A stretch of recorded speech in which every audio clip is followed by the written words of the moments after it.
Hello friends, welcome back to my YouTube channel. जैसा कि आप लोगों ने देखा होगा, ये जो 1000 क्वेश्चन की सीरीज चल रही है उसमें मैंने 550 क्वेश्चन को ऑलरेडी कवर किया हुआ है। अगर आप लोगों ने ये वीडियोस ना देखे हो तो उनको जाके देख सकते हैं। आइए हम लोग आगे के क्वेश्चन को डिस्कस करते हैं। जैसे यहाँ पे देखेंगे, जो अगला क्वेश्चन कह रहा है कि for performing the addition of two numbers which of the following symbol in a flow chart are used. जैसे यहाँ पे कह रहा है कि अगर हम दो नंबर को ऐड करना चाहते हैं तो इसके लिए कौन सा बॉक्स फ्लो चार्ट में यूज किया जाता है। तो जैसे आप लोगों ने पढ़ा होगा कि जो हमारा ये रेक्टेंगल होता है, ये हमारा प्रोसेसिंग के लिए यूज किया जाता है। प्रोसेसिंग का मतलब हो गया कि जो भी हम कैलकुलेशन कर रहे हैं तो उसके लिए यहाँ पे रेक्टेंगल सिंबल यूज किया जाता है। और रेक्टेंगल का काम क्या होता है कि प्रोसेस करना है, कि जो भी हम वहाँ पे कैलकुलेशन वाली चीजें कर रहे हैं उसको रेक्टेंगल में की जाती है। तो यहाँ पे जो ऑप्शन सही होगा वो हमारा कौन सा सही होगा, डी वाला ऑप्शन। नेक्स्ट क्वेश्चन देखेंगे तो कह रहा है what is the output of the following code. जैसे यहाँ पे नमपाई मॉड्यूल का ये क्वेश्चन है, और आप लोगों ने पढ़ा होगा कि जो नमपाई मॉड्यूल होता है तो उसके कई सारे फंक्शन होते हैं, तो उसमें हम जनरली एरे की बात करते हैं। जो एरे होता है वो हमारा होमोजेनियस डेटा टाइप होता है। तो जैसे यहाँ पे देखेंगे तो np डॉट एरे, और यहाँ पे 2D एरे में कुछ वैल्यू दी गई हैं, जैसे 1 2 3, ये हमारी फर्स्ट रो की वैल्यू है और ये सेकंड रो की। तो जनरली आप लोगों को पता होगा कि जो हम लोग यहाँ पे रो वगैरह डिफाइन करते हैं वो इंडेक्सिंग स्टार्ट होती है 0 से, और इसका जो अगला वाला रो होगा वो स्टार्ट कहाँ से होगा, 1। तो इस तरीके से जो वैल्यू दी गई है तो इसका शेप पूछ रहा है। जब हम जब हमसे शेप पूछा जाता है तो जो रो और कॉलम में वैल्यूज होती हैं उसको हम यहाँ पे डिफाइन करते हैं। जैसे यहाँ पे जो रो कॉलम की वैल्यू होगी उसको हम डिफाइन करेंगे। तो यहाँ पे जैसे अगर मान लीजिए 1 2 3, और इसके नीचे यहाँ पे 4 5 6, ये यहाँ पे एलिमेंट्स दिए गए हैं। तो यहाँ पे देखेंगे तो केवल हमारे पास दो रो दिखाई दे रही है, तो ये पहली रो हो गई, ये दूसरी रो हो गई। और कॉलम हमारा इस तरीके से वर्टिकल फॉर्म में रहता है। तो यहाँ पे कितने कॉलम हो रहे हैं, 1 2 3। तो यानी कि 3 कॉलम है और कितनी रो है, तो यहाँ पे 2 रो है। 2 रो और 3 कॉलम का यहाँ पे ये शेप बन रहा है, ठीक है। तो यहाँ पे ऑप्शन में देखेंगे तो पहला ही ऑप्शन दिया गया है 2 3, यानी कि इसी शेप का ही एरे हमारा यहाँ पे ये दिखाई दे रहा है। तो यहाँ पे पहला ऑप्शन करेक्ट होगा। नेक्स्ट क्वेश्चन देखेंगे तो which statement will return one line from a file object is F. जैसे यहाँ पे कह रहा है कि केवल एक लाइन अगर हमको रिटर्न करनी होती है तो उसके लिए कौन सा स्टेटमेंट यहाँ पे होगा। तो जैसे आप लोगों को पता होगा कि जो रीड लाइन फंक्शन होता है, ये मैंने क्वेश्चन पिछले वीडियो में कई बार डिस्कस किया हुआ है कि जैसे अगर हम रीड फंक्शन यूज करते हैं तो रीड का काम होता है कि केवल पूरी फाइल को रीड करना। पूरी फाइल का मतलब जैसे ये अगर मान लीजिए कोई फाइल बनी है तो उसमें जितने भी टेक्स्ट लिखे गए हैं तो उनको सबको एक ही बार में रीड कर लेगा, ठीक है। उसी के बाद मैंने एक और फंक्शन बताया था रीड लाइन। तो रीड लाइन का काम क्या होता है कि एक एक लाइन को रीड करता है। जैसे ये फाइल बनी है तो एक लाइन को एक बार में रीड करेगा, अगली लाइन को अगली बार रीड करेगा। तीसरा जो फंक्शन है हमारे पास वो है रीड लाइन्स। रीड लाइन्स, तो रीड लाइन्स जब एस लग जाता है तो ये क्या करता है कि जो भी लाइनों को रीड करता है वो पूरी की पूरी लाइन हमारी एक लिस्ट में आती है, और उसकी एक लाइन 0 इंडेक्स पे होगी, अगली लाइन यहाँ पे 1 इंडेक्स पे, इस तरीके से यहाँ पे दिखाई देती है। तो ये आप लोगों को पता होना चाहिए कि रीड केवल पूरी फाइल को रीड करता है, read line line by line मतलब एक एक लाइन को रीड करेगा, और रीड लाइन लिस्ट फॉर्म में रिटर्न करके देगा वैल्यू, ठीक है। तो इस तरीके से यहाँ पे रीड होता है। तो यहाँ पे कह रहा है कि एक लाइन को रीड करने के लिए क्या स्टेटमेंट होगा। तो आप लोगों को जैसे मैंने समझा ही दिया, तो यहाँ पे बी ऑप्शन में देखेंगे तो ये ऑप्शन दिया गया रीड लाइन का। तो यहाँ पे कौन सा ऑप्शन सही होगा, तो बी वाला सही होगा, ठीक है। नेक्स्ट क्वेश्चन देखेंगे तो which of the following is not a control structure. Not a control structure का मतलब क्या है कि यहाँ पे कौन सा स्ट्रक्चर को कंट्रोल नहीं करता है। तो आप लोगों को पता होगा जैसे लूप है तो लूप कंट्रोल स्ट्रक्चर होता है, डिसीजन भी लूप स्ट्रक्चर होता है, लेकिन जो प्रोसेस होता है वो लूप का कंट्रोल स्ट्रक्चर नहीं होता है। तो यहाँ पे हमारा कौन सा ऑप्शन सही होगा, तो बी वाला ऑप्शन करेक्ट होगा, प्रोसेस इसमें सही होगा, ठीक है। नेक्स्ट क्वेश्चन देखेंगे तो the brain of the computer system is. Computer system का ब्रेन कौन होता है, तो ये आप लोगों ने 6th 4th क्लास से पढ़ना स्टार्ट किया होगा कि जो सीपीयू होता है वो कंप्यूटर का मस्तिष्क होता है, यानी कि ब्रेन होता है। नेक्स्ट क्वेश्चन देखेंगे तो यहाँ पे विच of the output of the following code, यहाँ पे जो लिखा हुआ है कोड इसका आउटपुट बताना है। तो यहाँ पे जैसे देखेंगे तो n2 की वैल्यू दी गई है 4। जब हमारा कोई भी फंक्शन स्टार्ट होता है डेफ से तो वो वाला स्टेटमेंट हम सबसे पहले नहीं चलाते हैं, तो इतना ये कोड नहीं चलेगा। n2 की वैल्यू देखेंगे तो यहाँ पे 4 दी गई है, और ये जो फंक्शन की कॉलिंग हो रही है तो इसमें n2 की वैल्यू को यहाँ पे भेजा जा रहा है। तो n2 की वैल्यू 4 है, तो यानी कि s वाले फंक्शन जहाँ पे बने होंगे, यानी कि यहाँ पे जो ये दिखाई दे रहा है इसमें जो n1 में वैल्यू आएगी वो कितनी आएगी, तो 4 आएगी, ठीक है। तो जब n1 की वैल्यू 4 आई और 4 इसने प्रिंट कर दिया, और उसके बाद देखेंगे तो n1 की वैल्यू यहाँ पे 4 + 2 ऐड होके कितनी हो जा रही है, तो यहाँ पे 6 हो जा रही है। लेकिन ये प्रिंट होने के बाद यहाँ पे 6 हो रहा है ना। तो यानी कि जब यहाँ पे S2 में वैल्यू आएगी तो S2 में जो N2 की वैल्यू कॉल हुई थी तो यहाँ पे प्रिंट होके क्या मिला हमको N1 की वैल्यू। तो N1 की वैल्यू हमारे पास कितनी थी 4। तो ये 4 पहले प्रिंट हो जाएगा। फिर जब N2 की वैल्यू फिर से प्रिंट कर रहा है तो फिर से यहाँ पे N1 में क्या मिलेगा, तो यहाँ पे 4 ही मिलेगा, क्योंकि जो वैल्यू यहाँ पे चेंज हुई है उसको रिटर्न नहीं किया गया। अगर यहाँ पे जैसे ये स्टेटमेंट लिखा होता रिटर्न N2 या N1, तो यहाँ पे अगर ये स्टेटमेंट लिखा होता तो यानी कि N1 की वैल्यू क्या होती, रिटर्न की जाती। तब यहाँ पे ये वैल्यू आके चेंज हो जाती है और यहाँ पे मिलती है हमको 6। लेकिन जब रिटर्न नहीं हो रही है तो यहाँ पे क्या होगा, वही वैल्यू दोनों की दोनों रहेगी। तो यहाँ पे क्या आंसर सही होगा, तो यहाँ पे डी वाला ऑप्शन सही होगा, 4 और 4। नेक्स्ट क्वेश्चन देखेंगे तो यहाँ पे क्या कह रहा है, what is the output of the following. यहाँ पे x की वैल्यू 1 2 3 ये हमारा इंटीजर फॉर्म में है, ये आप लोगों को पता होगा। और फॉर आई इन x का मतलब हुआ कि यहाँ पे जो 1 2 3 है तो एक ही वैल्यू है ना पूरी की पूरी। ये जो 1 2 3 लिखा है ये क्या है, एक ही वैल्यू है। अगर इसी तरीके से यहाँ पे 1 2 3 अगर डबल कोट में लिखा होता तो ये स्ट्रिंग बन जाता। तो आई की वैल्यू पहले यहाँ पे 1 आती, फिर आई की वैल्यू यहाँ पे 2, फिर आई की वैल्यू 3, इस तरीके से आता जब ये स्ट्रिंग फॉर्म में होता। लेकिन ये इंटीजर फॉर्म में है 1 2 3, तो इसका मतलब हो गया कि जो आई की वैल्यू आएगी वो केवल 1 2 3 आएगी, ठीक है। तो ये आई की वैल्यू हमारी 1 2 3 कोई चेक करने वाला काम नहीं हो रहा है यहाँ पे। जैसे फॉर आई इन एक्स जो लिखा हुआ है, ये इसका मतलब हो गया कि ये जो for i in x check किया जाता है, ये लिस्ट, स्ट्रिंग, टपल, इन सब में ये आई इन चलता है। मतलब इन जो ऑपरेटर होता है ये हमारा लिस्ट वाले जो सीक्वेंस डेटा टाइप होते हैं उसमें काम करता है। तो यहाँ पे जो वैल्यू लिखी हुई है एक्स में, यानी कि ये इंटीजर में इसको चेक कर रहा है ना, तो यहाँ पे ये स्टेटमेंट क्या हो जाएगा, गलत हो जाएगा। तो यहाँ पे कौन सा आंसर आएगा, एरर आएगा। तो एरर वाला जो ऑप्शन दिया गया सी में दिया है, तो यहाँ पे सी ऑप्शन करेक्ट होगा। नेक्स्ट क्वेश्चन देखेंगे तो यहाँ पे what will be the output of the following statement. यहाँ पे आउटपुट बताना इसका क्या आएगा। तो जैसे आप लोगों को पता होगा कि जो m है एक स्ट्रिंग है और nl भी क्या है, स्ट्रिंग है। तो जब यहाँ पे स्ट्रिंग को प्लस ऑपरेटर के साथ उसको ऐड किया जाता है तो यहाँ पे क्या आता है, दोनों स्ट्रिंग जुड़ जाती है। तो यहाँ पे देखेंगे दोनों की दोनों स्ट्रिंग जो जुड़ी हुई है वो किस ऑप्शन में जुड़ी हुई है, तो बी वाले में। तो यहाँ पे इसका आंसर बी होगा, ठीक है। नेक्स्ट क्वेश्चन देखेंगे तो choose the correct option with respect to Python. यहाँ पे करेक्ट ऑप्शन हमको चूज करना है, क्या होगा। तो जैसे यहाँ पे कह रहा है कि both tuple and list are immutable. Immutable का मतलब जैसे यहाँ पे जैसे म्यूटेबल होता है एक, म्यूटेबल, और एक होता है हमारे पास immutable.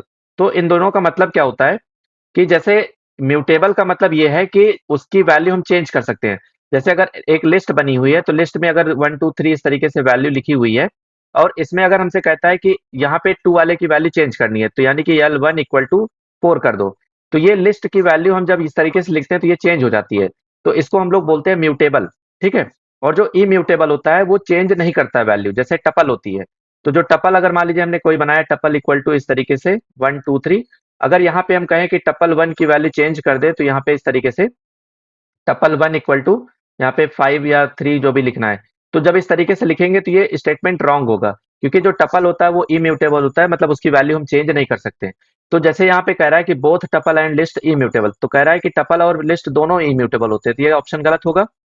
Tuple are immutable while list are mutable, तो यहाँ पे ये वाला ऑप्शन हमारा एकदम करेक्ट है। क्यों, यहाँ पे कह रहा है कि टपल आर इम्यूटेबल, तो हाँ टपल जो होती है वो हमारी म्यूटेबल होती है, वाइल लिस्ट आर म्यूटेबल। तो इसका मतलब हो गया कि जो लिस्ट है वो म्यूटेबल होती है और जो टपल है वो इम्यूटेबल होती है। तो यहाँ पे बी वाला ऑप्शन ही हमारा करेक्ट होगा, ठीक है। नेक्स्ट क्वेश्चन देखेंगे तो एफ डॉट रीड और 5 will read from a file, file object F. कह रहा है कि अगर हमको यहाँ पे रीड 5 लिखा हुआ है तो यहाँ पे क्या ये आंसर रिटर्न करके देगा। तो जैसे यहाँ पे अगर कोई रीड फंक्शन होता है, जैसे यहाँ पे रीड लिखा और मैंने लिखा 5, तो इसका मतलब ये है कि जो कोई फाइल होगी तो उस फाइल में स्टार्टिंग से 5 लेटर को क्या करेगा, ये रीड करेगा। तो यहाँ पे रीड करने का काम हो रहा है, तो 5 कैरेक्टर कौन रीड कर रहा है, पहला वाला ऑप्शन। तो यहाँ पे पहला ही ऑप्शन हमारा करेक्ट होगा। नेक्स्ट क्वेश्चन देखेंगे तो which one of the following is immutable data type. तो इम्यूटेबल का मतलब जिसकी वैल्यू चेंज नहीं हो सकती, जैसे अभी पिछले क्वेश्चन में मैंने बताया। तो यहाँ पे बी ऑप्शन करेक्ट होगा, क्योंकि जो टपल होती है वो क्या होती है, इम्यूटेबल होती है, उसकी वैल्यू हम चेंज नहीं कर सकते, ठीक। और जो स्ट्रिंग होती है वो भी हमारी इम्यूटेबल होती है। तो अगर मान लीजिए यहाँ पे ऑप्शन में टपल ना देके स्ट्रिंग दिया होता तो स्ट्रिंग ऑप्शन चूज कर लेते हैं हम। नेक्स्ट क्वेश्चन देखेंगे तो यहाँ पे कह रहा है what is the output of the following. जैसे यहाँ पे लूप का ये क्वेश्चन है तो m की वैल्यू 0 दी गई है, और उसके बाद यहाँ पे जो वाइल में कंडीशन दी गई है, तो यहाँ पे क्या कर रहा है, 0 जब तक छोटा रहेगा 5 से तब तक ये लूप चलेगा। तो जैसे यहाँ पे सबसे पहले कंडीशन अगर चेक की मैंने, तो 0 लेस देन 5 तो यहाँ पे प्रिंट कर रहा है एम की वैल्यू, तो एम की वैल्यू तो हमारे पास अभी जीरो है, तो यहाँ पे जीरो प्रिंट हो जाएगी। जो जो वैल्यू प्रिंट हो रही है उसको हम सर्कल में कर दे रहे हैं, ठीक है। अगली बार जब यहाँ पे वैल्यू बढ़ रही है तो m equal to m plus one, तो यानी कि जो m की वैल्यू है वो हमारे पास 5 है। m की वैल्यू जो है वो कितनी है हमारे पास, जीरो है। तो जीरो प्लस वन यहाँ पे ऐड होके कितना आ गया, वन। यानी कि जो अपडेट होके वैल्यू आई m की वो कितनी होगी, वन। अब चेक कर रहा है कि क्या वन इक्वल टू थ्री है, तो यहाँ पे कंडीशन ये फॉल्स हो रही है तो ब्रेक नहीं होगा, और यहाँ पे एल्स वाले में जाएगा तो यहाँ पे जीरो भी प्रिंट करेगा। तो यानी कि जो m की वैल्यू आई थी जीरो वो भी प्रिंट हुई थी, यहाँ पे जीरो प्रिंट हुई थी, फिर उसके बाद जब यहाँ पे प्रिंट में आया है तो उसमें भी जीरो प्रिंट कर रहा है, तो जीरो जीरो दो बार प्रिंट हो जाएगा। उसके बाद जब ऊपर जाके लूप चेक करेगा कंडीशन को, तो अगली बार जब चेक करेगा तो यहाँ पे one less than five check करेगा, ठीक है। एम की वैल्यू फिर से जब आएगी प्रिंट होने के लिए तो यहाँ पे कितनी प्रिंट हो जाएगी, वन प्रिंट हो जाएगी। तो यहाँ पे वन हम प्रिंट कर देते हैं, ये वैल्यू प्रिंट हो रही है, ठीक है। और उसके बाद चेक कर रहा है क्या वन इक्वल टू थ्री है, तो यहाँ पे वन इक्वल टू जब थ्री चेक करेगा, एक स्टेटमेंट छूट गया यहाँ पे, तो एम की वैल्यू यहाँ पे पहले इंक्रीज कर रहा है, तो एम की वैल्यू यहाँ पे टू हो जाएगी। और यहाँ पे चेक करेंगे टू इक्वल टू थ्री है, तो कंडीशन फॉल्स हो रही है, तो फिर से एल्स में जाके यहाँ पे क्या प्रिंट कर देगा, जीरो, ठीक। फिर उसके बाद ऊपर जाके चेक करेगा जब, तो यहाँ पे एम की वैल्यू हो जाएगी हमारे पास टू लेस देन फाइव है, हाँ ये कंडीशन सही है। फिर यहाँ पे जब चेक करेगा ये कि एम की वैल्यू यहाँ पे क्या आ रही है, तो एम की वैल्यू हमारे पास टू हो चुकी है, तो यहाँ पे टू क्या होगा, प्रिंट हो जाएगा। उसके बाद यहाँ पे m की वैल्यू बढ़ जाएगी तो यहाँ पे थ्री हो गई, तो चेक कर रहा है कि यार थ्री इक्वल टू थ्री है, तो हाँ कंडीशन सही हो रही, तो यहाँ पे ये क्या करेगा, ब्रेक कर देगा स्टेटमेंट को। तो जब स्टेटमेंट ब्रेक हो गया तो पूरा लूप चलना बंद हो जाएगा, ठीक है। तो यहाँ पे जो वैल्यू प्रिंट होके आई हमारे पास वो केवल zero zero one zero two print होके आई। तो यहाँ पे देखेंगे तो सी वाले ऑप्शन में जीरो जीरो वन जीरो और टू यहाँ पे प्रिंट होके आ रहा है। तो इस तरीके से ऑप्शन सी वाला हमारा करेक्ट होगा। देखिए जैसे अगर क्वेश्चन आपको ये समझ में नहीं आ रहा है तो आप इसको वीडियो को रिवाइंड करके देखिए। अगर और भी प्रॉब्लम होती है तो मेरे व्हाट्सएप नंबर पे यहाँ पे मैसेज करके बताइए कि कौन से वाले का आउटपुट आप चाह रहे हैं कि जिसका आंसर समझ में नहीं आ रहा है, तो वो मैं आपको वहाँ पे मैसेज करके बता दूंगा, ठीक है। कोई भी डाउट होता है तो आप बेझिझक आप मेरे व्हाट्सएप नंबर पे मैसेज कर सकते हैं, ठीक है। नेक्स्ट क्वेश्चन देखेंगे तो what will be the output for the following code. यहाँ पे भी आप देखेंगे तो ये नमपाई एरे का क्वेश्चन है, और np डॉट एरे, और यहाँ पे क्या लिखा है, वन टू थ्री और जीरो वन फोर। तो जैसे अभी पिछले वाले क्वेश्चन में मैंने ए डॉट शेप के बारे में बताया था आपको कि शेप का काम क्या होता है, तो ये एरे का शेप बताता है। जैसे वन टू थ्री और जीरो वन फोर ये वैल्यू दी गई है एरे की, तो इसमें हमको बताना होता है शेप वाले में कि यहाँ पे कितने कितने रो हैं, कितने कॉलम हैं। तो जैसे यहाँ पे देखेंगे तो कितने रो हैं, तो यहाँ पे दो रो हैं और तीन कॉलम है, तो ये शेप बताएगा इसको। लेकिन अगर हमको जो है साइज पता करनी है कि यहाँ पे साइज क्या है, तो साइज जो होता है वो साइज क्या बताता है कि नंबर ऑफ एलिमेंट्स कितने हैं, नंबर ऑफ एलिमेंट्स। एलिमेंट्स का मतलब हो गया कि जो ये एरे बनी हुई है इसमें टोटल कितने एलिमेंट है। तो यहाँ पे आप देखेंगे तो तीन ऊपर हैं तीन नीचे हैं, तो यहाँ पे कितने एलिमेंट्स हो रहे हैं, तो सिक्स हो रहे हैं, ठीक है। टोटल एलिमेंट्स की संख्या कितनी है, सिक्स है। तो यहाँ पे देखेंगे तो सी वाला ऑप्शन हमारा सी दिया गया है, तो ये ऑप्शन हमारा करेक्ट होगा। नेक्स्ट क्वेश्चन देखेंगे तो what is the use of zeros function. जैसे जब मैंने पिछले वाले वीडियो में पढ़ाया हुआ था आपको, तो वहां पे नम पाई के जितने सारे फंक्शन थे उनके सारे मैंने क्वेश्चन के बारे में बात की हुई थी कि कौन कौन से फंक्शन होते हैं। तो जैसे जीरोस वाले फंक्शन का काम बताया था कि जो मैट्रिक्स होगी उसको पूरा का पूरा जीरो एलिमेंट से फिल कर देगा। तो यहाँ पे देखेंगे तो कह रहा है कि to make a matrix fill with all element zero, तो यहाँ पे देखेंगे पहला ही ऑप्शन क्या कह रहा है कि जो मैट्रिक्स बनेगी तो उसमें सारे एलिमेंट क्या होंगे, जीरो होंगे। तो यही पहला वाला ही ऑप्शन हमारा क्या हो रहा है, करेक्ट हो रहा है, तो इसमें ए आंसर सही होगा। नेक्स्ट क्वेश्चन देखेंगे तो in Python language which of the following operator is correct option for raising के टू द पावर आई। जैसे यहाँ पे के की पावर आई कह रहा है कि इसको अगर हमको कैलकुलेट करना है तो इसके लिए कौन सा स्टेटमेंट सही होगा। तो आप लोगों को जैसे पता होगा कि जब पाइथन में हम लोग जो है ऑपरेटर, जब पाइथन में अगर हमको पावर निकालनी होती है तो उसके लिए एक्सपोनेंट ऑपरेटर ये जो होता है इसको हम यूज करते हैं। तो यहाँ पे देखेंगे तो एक्सपोनेंट ऑपरेटर जो दिया गया है वो बी ऑप्शन में दिया गया है, तो बी ऑप्शन हमारा करेक्ट होगा, ठीक है। नेक्स्ट क्वेश्चन देखेंगे तो which of the following is valid arithmetic operator. Valid arithmetic operator, अगर आपको इसका क्वेश्चन सही करना है तो इसके लिए सारे के सारे अरिथमेटिक जो ऑपरेटर होते हैं उसको आपको पता होना चाहिए। तो जो अरिथमेटिक ऑपरेटर होता है उसमें कौन कौन से सिंबल आते हैं, तो यहाँ पे प्लस माइनस इंटू डिवाइड, फिर उसके बाद यहाँ पे फ्लोर डिवीजन मॉड और एक्सपोनेंट ऑपरेटर। तो इतने टाइप के यहाँ पे अरिथमेटिक ऑपरेटर होते हैं, तो ये सारे के सारे आपको पता होने चाहिए, ठीक है। तो यहाँ पे जब देखेंगे तो वैलिड अरिथमेटिक ऑपरेटर में, तो यहाँ पे हमारे पास फ्लोर डिवीजन यहाँ पे अरिथमेटिक में आ रहा है, तो पहला वाला ऑप्शन करेक्ट होगा। Next question, which mode create a new file if the end if the file does not exist. अगर कोई फाइल नहीं एग्जिस्ट कर रही, मतलब नहीं बनी हुई है, तो कौन सा मोड फाइल क्रिएट करेगा? तो आप लोगों को पता होगा कि जो राइट मोड होता है वो हमारा क्या करता है, नई फाइल क्रिएट करता है, और अपेंड मोड भी नई फाइल क्रिएट करता है। जैसे जो राइट मोड होता है, तो राइट मोड में हम लोग कौन सा यूज करते हैं, तो डब्ल्यू यूज करते हैं, और अपेंड के लिए तो ए यूज करते हैं, और रीड के लिए आर। ठीक है, तो जैसे यहाँ पे डब्ल्यू मोड जो होता है, तो उसमें मैंने बताया था कि अगर मान लीजिए डब्ल्यू मोड में आप फाइल ओपन करते हैं और उसमें क्या होता है, अगर फाइल नहीं बनी होती है तो उस फाइल को नई क्रिएट करेगा, न्यू क्रिएट करेगा फाइल, और उसमें लिखना स्टार्ट कर देगा। लेकिन अगर मान लीजिए ऑलरेडी बनी हुई है फाइल यहाँ पे abc.txt नाम से, तो ये फाइल जब ओपन होगी तो इसमें जो ऑलरेडी डेटा लिखा होगा उसको इरेज कर देगा, उसमें नया लिखना स्टार्ट कर देगा। यही काम हमारा अपेंड में होता है। अपेंड में क्या होता है कि अगर फाइल बनी होती है तो उसके लास्ट में जहां तक अगर कैरेक्टर लिखा हुआ है तो उसके लास्ट में लिखना ऐड कर देगा। लेकिन अगर यहाँ पे जो है फाइल नहीं बनी होगी तो नई फाइल क्रिएट भी करके तब ये राइट करेगा। ठीक है, तो ये कुछ डिफरेंसेस हैं डब्ल्यू और ए मोड में, तो आप लोगों को पता होने चाहिए ये। और मुझे ये बार बार कहने की जरूरत इसलिए पड़ रही है क्योंकि मैंने ये क्वेश्चन ऑलरेडी पिछले वीडियोस में कवर कर चुके हुए हैं। ठीक है, तो अगर वीडियो आप सीक्वेंस में देखते आ रहे होंगे तो आप लोगों को पता होगा, तो तुरंत ऑप्शन आप बता देंगे कि यहाँ पे क्या होगा, डी वाला ऑप्शन सही होगा, यानी कि ए एंड सी सही होगा। नेक्स्ट क्वेश्चन देखेंगे तो नमपाई स्टैंड्स फॉर, नमपाई का फुल फॉर्म क्या होता है? तो आप लोगों को पता होगा कि न्यूमेरिकल पाइथन होता है इसका, तो सी ऑप्शन करेक्ट होगा। विच of the following will read write.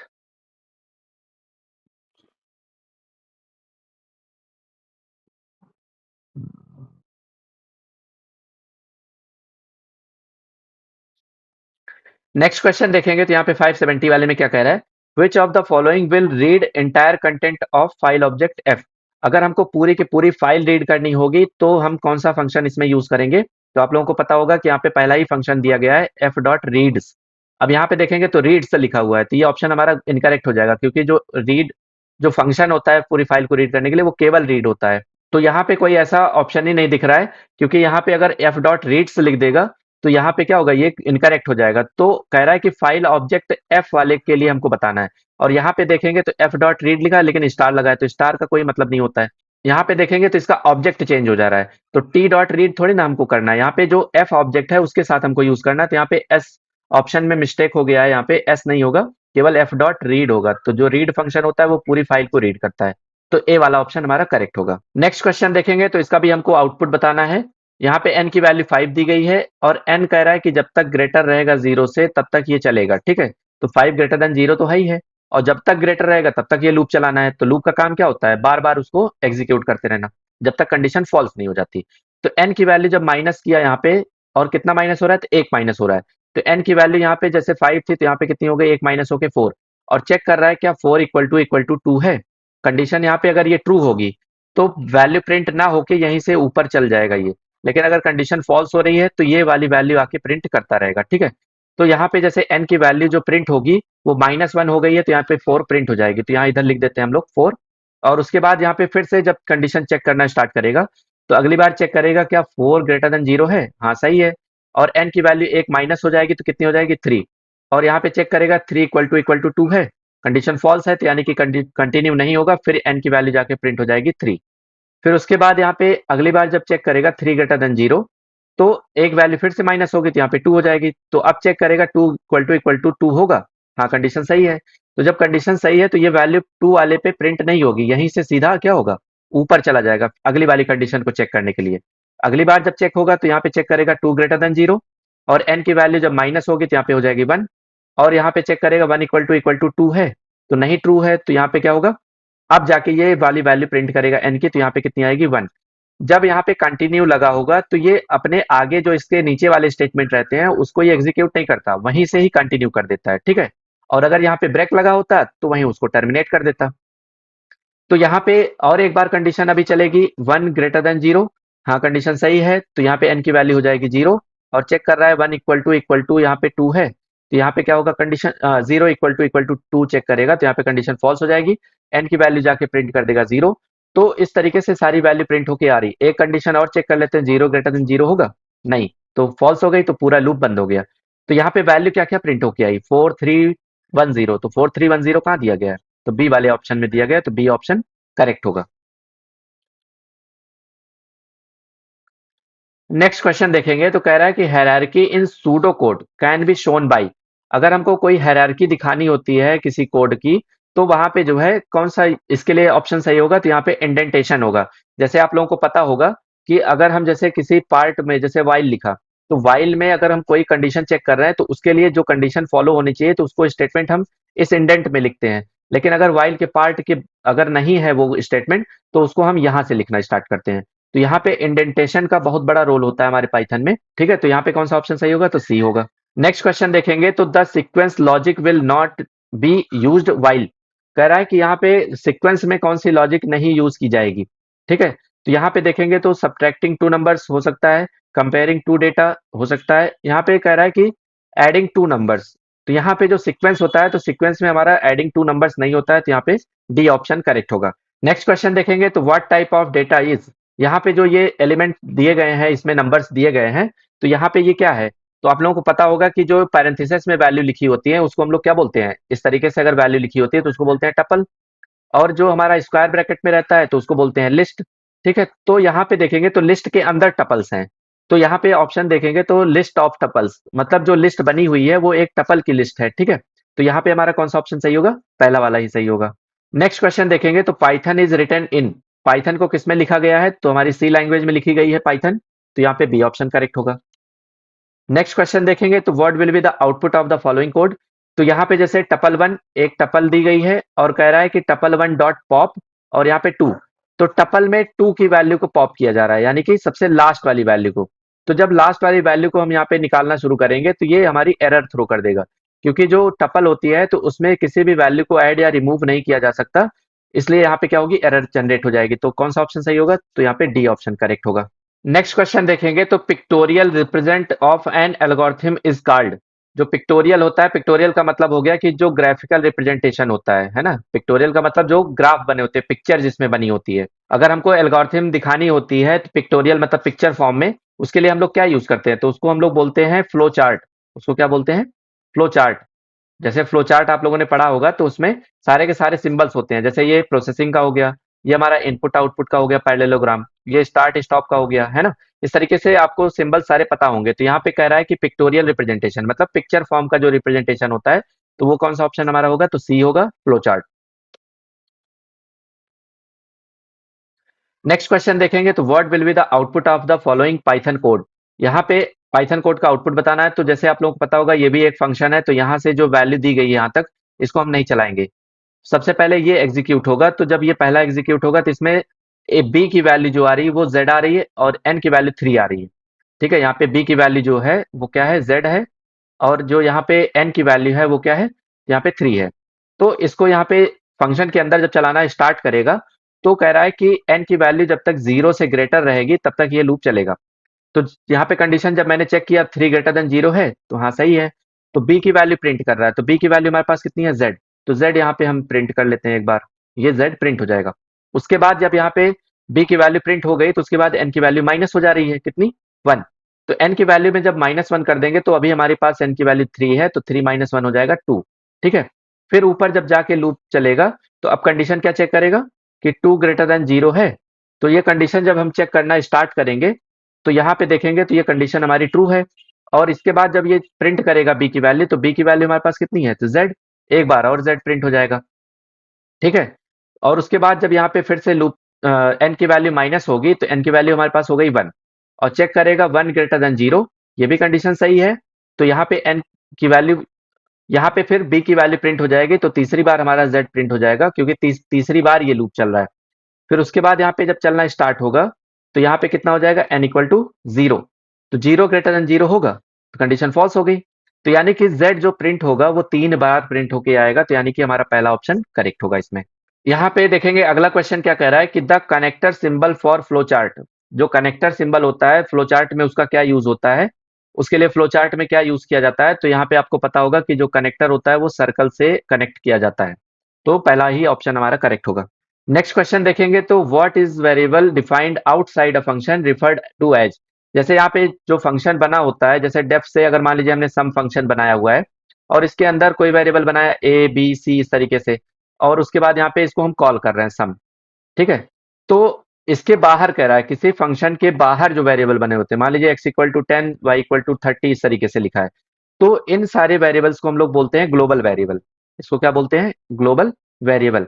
जैसे जो फंक्शन के बाहर बने होते हैं उनको हम लोग बोलते हैं ग्लोबल वेरिएबल, ठीक है। और जो फंक्शन के अंदर बने होते हैं उसको बोलते हैं लोकल वेरिएबल, लोकल वेरिएबल। तो ये आप लोगों को पता होगा पहले से ही कि यहाँ पे जो आउटसाइड फंक्शन के होंगे उसको ग्लोबल वेरिएबल, तो यहाँ पे कौन सा है, बी ऑप्शन में दिया ग्लोबल वेरिएबल, तो ग्लोबल ऑप्शन सही हो जाएगा। लेकिन अगर फंक्शन के अंदर की बात करता है इनसाइड फंक्शन, तो यहाँ पे कौन सा ऑप्शन सही होगा, फिर लोकल वेरिएबल होगा, ठीक है। बहुत ही इजी इजी क्वेश्चन आपके आते हैं एग्जाम में, बस ये होना चाहिए कि आपकी प्रिपरेशन होनी चाहिए। और जितने सारे क्वेश्चन मैंने अगर 600 के 600 अभी तक मैंने पढ़ाए हुए हैं क्वेश्चन, और ये पूरे के पूरे आप रिवाइज कर लेते हैं, सारे के सारे वीडियो देख लेते हैं, तो ऐसा कोई क्वेश्चन ही नहीं होगा कि जो आपके सिलेबस के बाहर का रहेगा या आप पास नहीं होंगे। तो इस चीज को ध्यान रखते हुए आप अपनी प्रिपरेशन अच्छे से लग के कर लीजिए, ताकि जो पाइथन पेपर लोग बोलते हैं कि टफ है, तो ऐसा कुछ टफ होता नहीं है। टफ उन्हीं के लिए होता है जो प्रिपरेशन नहीं करते हैं या जो चीजें पढ़ते नहीं है, ठीक है। तो चलिए यहाँ पे देखते हैं नेक्स्ट क्वेश्चन क्या है। रिकर्सिव फंक्शन क्या होता है? तो जो फंक्शन खुद के फंक्शन को कॉल करता है उसको हम लोग बोलते हैं रिकर्सिव फंक्शन। तो यहाँ पे देखेंगे तो a function that calls other function, तो कॉल्स अदर फंक्शन तो होगा नहीं। A function that calls itself, तो जो फंक्शन अपने आप को ही कॉल करता है बार बार उसको हम लोग बोलते हैं इट रिकर्सिव फंक्शन। तो यहाँ पे पहला ही ऑप्शन हमारा करेक्ट होगा। नेक्स्ट क्वेश्चन देखेंगे तो which function is use to add an element 5।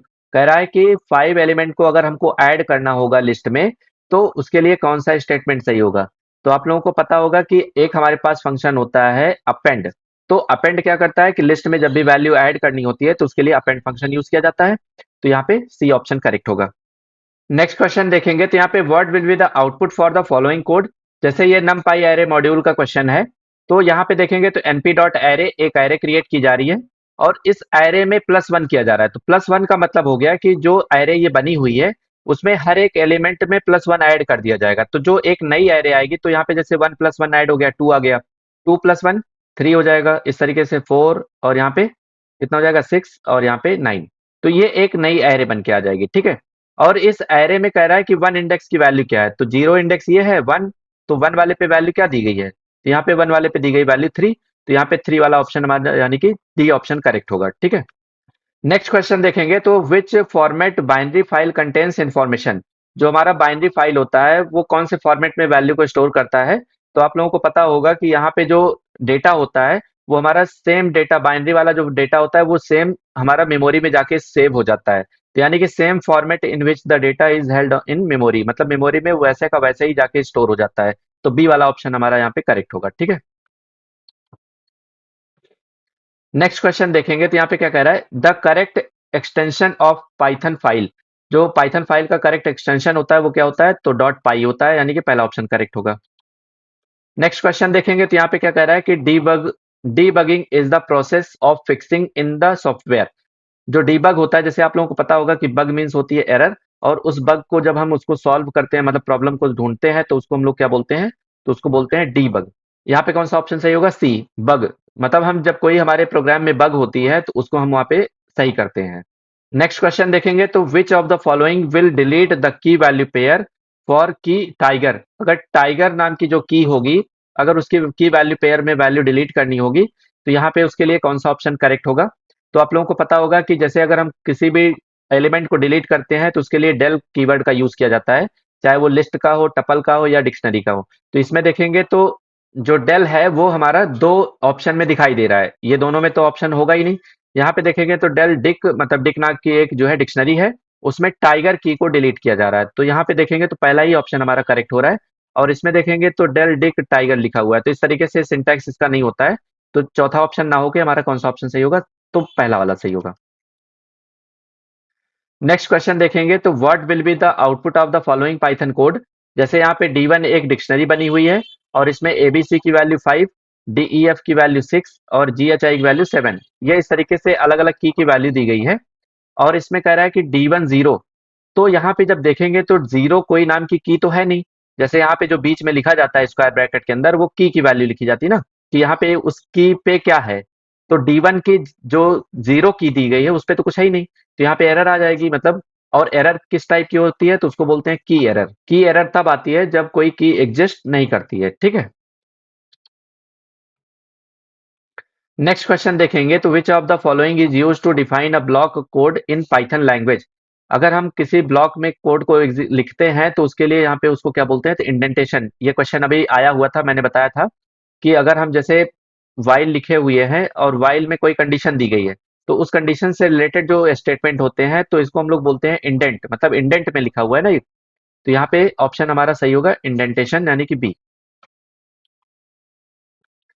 Next question देखेंगे तो what will be the output of the following code. यहाँ पे आउटपुट बताना है। तो यहाँ पे देखेंगे तो फिर से फंक्शन का क्वेश्चन है, तो सबसे पहले हम फंक्शन एग्जीक्यूट नहीं करते हैं। सबसे पहले जो आउटर स्टेटमेंट होता है उसको चलाना स्टार्ट करते हैं। तो जैसे प्रिंट में पावर को कॉल किया जा रहा है और कौन सी वैल्यू यहाँ पे दी गई है, 3। तो यहाँ पे जब देखेंगे तो x की वैल्यू में आके 3 असाइन हो जाएगा, और जो y की वैल्यू दी गई है वो डिफॉल्ट में 2 दी गई है, ठीक है। तो r की वैल्यू 1 है। और यहाँ पे देखेंगे तो for i in range y, y का मतलब हो गया कि जो वाई की वैल्यू है, जैसे यहाँ पे 2 दी गई है, तो जो ये लूप चलेगा वो 2 बार चलेगा, एक 0 चलेगा एक 1 चलेगा, क्योंकि रेंज में 0 और 1 ही आएगा, 2 - 1 तक चलता है ना। तो यहाँ पे देखेंगे तो आर की वैल्यू यहाँ पे एक्स को मल्टीप्लाई की जा रही है, तो एक्स की वैल्यू हमारे पास 3 है। तो जब एक्स की वैल्यू 3 दी गई है, तो इसमें जब हम आर की वैल्यू मल्टीप्लाई करेंगे तो आर की वैल्यू क्या आएगी, r equal to r into x. तो आर की वैल्यू हमारे पास 1 है, तो 1 इंटू कितना हो जाएगा, 3। तो 3 आ जाएगा। अगली बार जब चलेगा तो यहाँ पे आर की वैल्यू जब 3 है हमारे पास, तो 3 इंटू कितना हो जाएगा, यहाँ पे 3 हो जाएगा। तो यहाँ पे इसकी वैल्यू कितनी आ जाएगी, 9। तो इस तरीके से यहाँ पे जब 2 बार वैल्यू ये चलेगी, तो एक बार 3 आया एक बार 9 आया, और वैल्यू जो फाइनल वाली होगी वही रिटर्न करेगा। तो यहाँ पे जो आंसर आएगा वो कितना आएगा, यहाँ पे 9 आएगा, ठीक है। तो एक की वैल्यू जब प्रिंट होके आएगी तो वो 9 आएगी। अगले वाले की बार जब चलाना स्टार्ट करेंगे प्रिंट में, तो 3,3 दिया है, मतलब यहाँ पे 3 होगा और y की वैल्यू 3 होगी। तो जब ये 3 बार लूप चलेगा तो 3 इन मतलब 1 इंटू 3 हो जाएगा, 3 आ गया। फिर 3 इंटू 3 हो जाएगा तो 9 आ जाएगा, फिर 9 इंटू 3 होगा तो कितना आ जाएगा, 27। तो यानी कि जब दूसरी वाले को हम चला रहे हैं, इस वाले को, तो यहाँ पे एक बार 9 आया वैल्यू और एक बार क्या आएगा, यहाँ पे 27। तो इस तरीके से 9 और 27 ऑप्शन हमारा करेक्ट हो रहा है किसमें, बी वाले में, तो बी ऑप्शन करेक्ट होगा। नेक्स्ट क्वेश्चन देखेंगे तो कह रहा है कि the contents in the for loop are separated by. जब हमारा फॉर लूप स्टार्ट होता है तो उसको हम सेपरेट किससे करते हैं, तो आपको लोग पता होगा कॉलन यूज किया जाता है। जैसे यहाँ पे अभी पिछला जो क्वेश्चन था, तो आई इन रेंज अगर मान लीजिए लिखा है या आई इन एक्स लिखा है, तो उसके लिए यहाँ पे लास्ट में हम लोग क्या करते हैं, कॉलन लगाते हैं, तभी तो उसको सेपरेट करके नई लाइन में स्टेटमेंट स्टार्ट होते हैं। तो इसलिए यहाँ पे कौन सा ऑप्शन सही होगा, कॉलन। नेक्स्ट क्वेश्चन देखेंगे तो in which the following data is stored permanently. Permanently अगर हमको डेटा स्टोर करना होता है तो उसके लिए हम कहाँ पे स्टोर करते हैं। तो आप लोगों को पता होगा कि जो फाइल होती है, उस फाइल में अगर हम डेटा स्टोर करते हैं तो वो परमानेंट स्टोर होता है, ठीक है। वेरिएबल में परमानेंट वैल्यू स्टोर नहीं होती है। जैसे अगर मान लीजिए ए इक्वल टू 10 लिखा, और इसको हम जैसे ही फाइल को क्लोज करेंगे तो ये इक्वल टू 10 गायब हो जाएगा, ठीक है। तो जो फाइल होती है वो परमानेंट वैल्यू को स्टोर करके रखती है या डेटा को स्टोर करके रखती है, तो बी ऑप्शन ही करेक्ट होगा। नेक्स्ट क्वेश्चन देखेंगे तो a store information in the form of steam of ASCII and Unicode. तो यहाँ पे जो अगला वाला जैसे कह रहा है कि ह्यूमन रीडेबल, तो ह्यूमन रीडेबल में जो वैल्यू हमारी होती है वो टेक्स्ट फाइल में होती है, मतलब हम कोई भी उसको रीड कर सकता है। तो यहाँ पे जो है अगर टेक्स्ट फाइल होगी तो टेक्स्ट फाइल हमारी store information in the form of stream ASCII value और यूनिकोड में ये स्टोर होगा। और जो टेक्स्ट फाइल होती है वो ह्यूमन रीडेबल में होती है, और जो बाइनरी फाइल होती है वो नॉन ह्यूमन रीडेबल होती है, ठीक है। मतलब उसको हम नॉर्मली पढ़ नहीं सकते। तो हमारा पहला वाला ऑप्शन करेक्ट होगा। नेक्स्ट क्वेश्चन देखेंगे तो what will be the output of the following code. यहाँ पे जैसे नमपाई एरे का क्वेश्चन दिया गया है और ये स्क्वायर ब्रैकेट में रहेगा, तो इस तरीके से वैल्यू दी गई है। तो ए डॉट एंडिम, एंडिम फंक्शन क्या करता है, डायमेंशन बताता है कि कौन से डायमेंशन का एरे है, ठीक है। तो ये कौन से डायमेंशन का एरे है, 1D एरे है। कैसे पता चला, आपको बताया हुआ है कि अगर इस तरीके से एक स्क्वायर ब्रैकेट में वैल्यू लिखी होती है तो उसको 1D एरे बोलेंगे। 2D एरे कब होगा, जब यहाँ पे स्टार्टिंग में ही 2 ब्रैकेट इस तरीके से मिल जाए, तब उसको हम लोग बोलेंगे 2D एरे, ठीक है। और अगर 3D एरे होगा तो इसका मतलब तीसरे स्टार्टिंग में ब्रैकेट अगर इस तरीके से मिलते हैं तो इसको हम लोग क्या बोलेंगे, यहाँ पे 3D एरे इस तरीके से बोलेंगे। तो यहाँ पे एक ही स्क्वायर ब्रैकेट मिल रहा है स्टार्टिंग में, इसलिए 1D एरे होगा। नेक्स्ट क्वेश्चन देखेंगे तो which of the following are valid string manipulation function in Python. Function string को मैनिपुलेट करने के लिए वैलिड फंक्शन कौन सा होता है स्ट्रिंग में, तो यहाँ पे आप लोगों को पता होगा कि ये सारे के सारे हमारे स्ट्रिंग के फंक्शन होते हैं जो स्ट्रिंग मैनिपुलेशन में कहीं ना कहीं यूज किए जाते हैं। तो यहाँ पे ऑप्शन सही होगा all of the above. Next question, what is F in the following statement. जैसे यहाँ पे एफ जो लिखा है इसका काम क्या है, तो आप लोगों को पता होगा कि जब भी हम ओपन फंक्शन यूज करते हैं तो जो एफ होता है ये फाइल का ऑब्जेक्ट होता है, तो उसको हम लोग फाइल ऑब्जेक्ट या फाइल हैंडलिंग बोलते हैं। ऑप्शन ए सही होगा, इसको हम लोग फाइल हैंडल बोलते हैं। ठीक है, तो पहला ऑप्शन करेक्ट होगा। नेक्स्ट क्वेश्चन देखेंगे तो flow chart and algorithm are used for. जो फ्लो चार्ट और एल्गोरिथम होती है किसके लिए यूज की जाती है, तो आप लोगों को पता होगा better programming, optimize coding, systematic testing. तो ये सारे के सारे ऑप्शन करेक्ट हैं, तो यहाँ पे ऑप्शन डी वाला करेक्ट होगा। नेक्स्ट क्वेश्चन देखेंगे तो in Python language which of the following can not be defined as variable. यहाँ पे किसके नाम से वेरिएबल नहीं बनाया जा सकता। तो आप लोगों को पता होगा कि ये जो मैंने यहाँ पे पिक्चर लगाई हुई है ये सारे के सारे कीवर्ड होते हैं। तो जो आपने पढ़ा होगा आइडेंटिफायर, तो उस आइडेंटिफायर में जो कीवर्ड होते हैं जैसे ये एंड है, एज, एसर्ट, ये सारे की सारी चीजें जो दी गई हैं तो इनके नाम से हम कभी वेरिएबल नहीं बना सकते। तो यहाँ पे देखेंगे तो इसी में से एक कीवर्ड हमारे पास आ रहा है ट्राई, और यहाँ पे ट्राई भी दिया हुआ है यहाँ पे। तो यहाँ पे जब बी वाला ऑप्शन दिया गया तो ये सही होगा, क्योंकि कह रहा है कि कैन नॉट बी डिफाइंड, मतलब किस नाम से हम डिफाइन नहीं कर सकते। तो ट्राई अगर हमारा कीवर्ड है तो उस नाम से यहाँ पे हम किसी को भी डिफाइन नहीं कर सकते। तो ये कीवर्ड आप लोग अपने दिमाग में एक बार रिमाइंड कर लीजिएगा कौन कौन से कीवर्ड हैं यहाँ पे। ठीक है, नेक्स्ट क्वेश्चन देखेंगे तो क्या कह रहा है कि which function is use to write data in binary mode. Binary mode में अगर फाइल को राइट करना होता है तो उसके लिए कौन सा फंक्शन हम यूज करते हैं। तो आप लोगों को पता होगा दो हमारे पास फंक्शन होते हैं, एक होता है डंप और एक होता है लोड। और इसका जो मॉड्यूल होता है वो क्या होता है, तो मॉड्यूल होता है पिकल। मॉड्यूल क्या होता है, पिकल। जैसे ये भी पूछ सकता है कि कौन से बाइनरी फाइल के लिए हम कौन सा मॉड्यूल यूज करते हैं, तो पिकल मॉड्यूल यूज करते हैं। और उसके लिए जो फंक्शन होते हैं तो डंप और लोड फंक्शन होते हैं। तो यहाँ पे राइट करने के लिए डंप और रीड करने के लिए लोड। तो यहाँ पे बी वाला ऑप्शन करेक्ट होगा। नेक्स्ट क्वेश्चन देखेंगे तो what will following code segment print. ये जो लिखा हुआ है इसमें क्या प्रिंट होके आएगा। तो आप लोगों को पता होगा कि जो और की कंडीशन होती है उसमें अगर दोनों में से कोई एक कंडीशन सही हो जाती है तो हमारा कंडीशन क्या होता है, ट्रू होता है। और एंड में क्या होता है, तो एंड में दोनों में से जब तक दोनों कंडीशन नहीं सही रहेगी तब तक ट्रू नहीं होगा। ठीक है, तो यहाँ पे देखेंगे ट्रू और ट्रू, तो दोनों ट्रू है तो ट्रू होगा। तो ये वाला स्टेटमेंट पूरा का पूरा एक एक चेक होगा यहाँ पे। इस तरीके से जब हम यहाँ पे चेक करेंगे फॉल्स एंड ट्रू और फॉल्स, तो अगर फॉल्स यहाँ पे जैसे एंड है और दोनों को चेक किया जा रहा है, तो सबसे पहले हम और को चेक करेंगे। तो और को चेक करें तो यहाँ पे कंडीशन ट्रू मिली, और फॉल्स एंड ट्रू का यहाँ पे फॉल्स हो जाएगा, तो ये वाला नहीं चलेगा तो अगले वाले में जाएंगे। फॉल्स एंड फॉल्स का जब एक भी बार अगर फॉल्स आ गया एंड में तो वो कंडीशन क्या होगी, फॉल्स हो जाएगी। फिर इस तरीके से एल्स दो बार दिया गया तो यहाँ पे सी वाला ही ऑप्शन करेक्ट होगा, क्योंकि जब यहाँ पे दोनों कंडीशन नहीं सही हो रही तो एक एल्स में आएगा और यहाँ पे सी की वैल्यू प्रिंट कर देगा। और ये वाला जो एल्स है वो इधर रहेगा बाहर। ठीक है, यहाँ पे गलती से ये अंदर में लिख उठा है, तो यहाँ पे क्या होगा, एल्स में सी वाला ऑप्शन यानी कि सी सही होगा। ठीक है, तो इस तरीके से आपने देखा यहाँ पे जो है 50 क्वेश्चन इस वीडियो में मैंने कवर किए हुए हैं। और बाकी पुराने जो वीडियोस थे उसमें भी मैंने ऑलरेडी 550 क्वेश्चन को कवर किया हुआ है। तो अगर आप लोगों ने वो वीडियो सीक्वेंस में ना देखे हो तो उनको जाके देखिए, और अलग अलग जो लॉजिक अलग अलग क्वेश्चन में यूज हो रहे हैं उनको आप समझिए।